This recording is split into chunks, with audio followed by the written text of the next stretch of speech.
The famine had begun in earnest, and Yaakov sent down the brothers to buy food from Egypt, bring us back sustenance.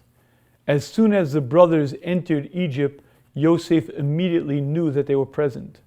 The Sifuna, one of the commentaries, wonders, how is it possible that Yosef knew right away that the brothers entered? They each entered from different entranceways in different parts of the city. Explains the Sifuna, because Yosef signed every single contract for the sale of wheat in Egypt.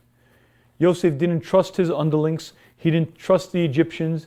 Yosef said all of this money is worthy and should go to Paro.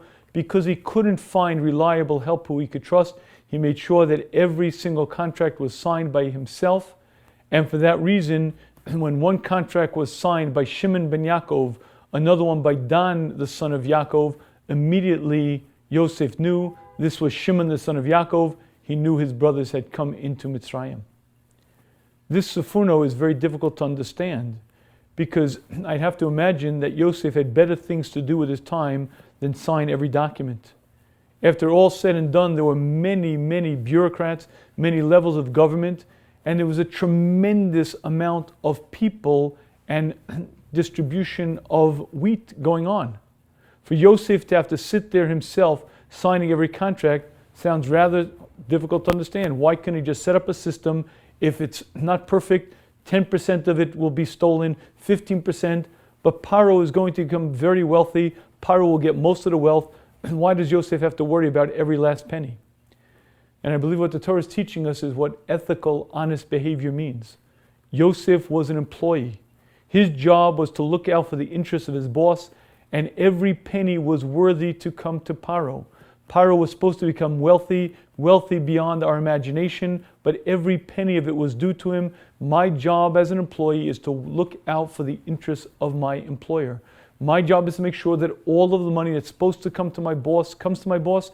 If I can set up systems with checks and balances that I know are reliable, that's fine. But if I can't, then I have to do it myself, no matter how difficult, no matter how time demanding it is, because that's what ethics and that's what honesty demands.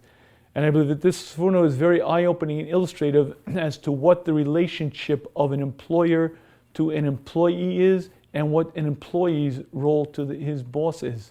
And that is, my role as an employee is to make sure that everything that I can do for my boss, I do. All the monies that are due to him come to him, because that's what ethical, honest behavior demands. It's not enough to say I've done my job. It's not enough to say, well, I tried. Yosef went to such extremes. It was not in accordance to his honor. He was effectively the viceroy. It wasn't really appropriate for him to sign every document, but he felt this is what needs to be done, because this is what ethics demand. This money has to come to Paro. My job is to make sure that my boss gets what he's supposed to receive.